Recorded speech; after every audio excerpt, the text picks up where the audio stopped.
अद्भुत शक्ती असलेली लहान मुलं आपण आजवर अनेकदा पाहिली आहेत. कुणी कशात तर कुणी कशामध्ये मास्टर असतं. असाच एक अवली आहे नाशिकमध्ये.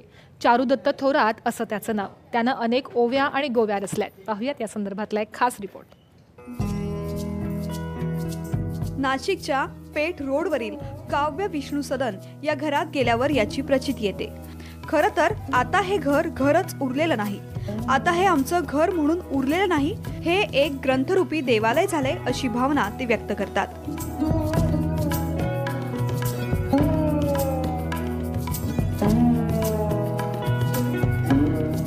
घरात प्रवेश करताच घरातल्या प्रत्येक भिंतीवर, फरशीवर, दरवाजावर, टीव्हीवर प्रत्येक ठिकाणी वेगवेगळ्या प्रकारच्या ओव्या, अभंग आणि ग्रंथ लिहिलाय. एवढंच नाही तर चारुदत्त मिळेल त्या गोष्टीवर हे अभंग आणि ओव्या लिहितो.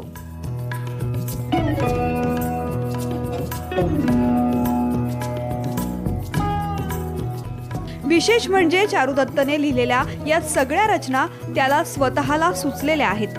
त्याने आतापर्यंत कुठलाही ग्रंथ किंवा पुस्तकाचा आधार यासाठी घेतलेला नाही ज्यामध्ये नामा म्हणे, तुका म्हणे असा उल्लेख आहे. काही रचनांमध्ये त्याने स्वतःच्या नावाचाही उल्लेख केलाय. सगळं करणारा मी जेथ विष्णू नाम ध्यान तेथ सर्व रूप चरण आणि कति बहु जान ते आपोआपी कर्मत्व कर्म धारण्यमती कर्म सर्वार्थ उत्पत्ती कर्म वाचेना भवती कर्म सर्वार्थ चरण. कलियुगामध्ये कोणत्या गोष्टीला अर्थ आहे, कोणत्या गोष्टीचा अनर्थ आहे आणि कोणत्या गोष्टीपासून मनुष्याला चांगलं भेटणार आहे किंवा कोणत्या गोष्टीपासून मनुष्याला वाईट भेटणार आहे या सर्वांचं उत्पत्ती सांगणारा आणि सत्य विज्ञान सांगणारा मी या विश्वाचा आणि भविष्याचा चारुदत्त महेश थोरात आहे. चारुदत्तने रेखाटलेले चक्र, लिहिलेल्या ओव्या आणि अभंगाचा अर्थ सहज समजणारा आहे. त्याच्या म्हणण्यानुसार या रचना करण्यासाठीच माझा जन्म झालाय.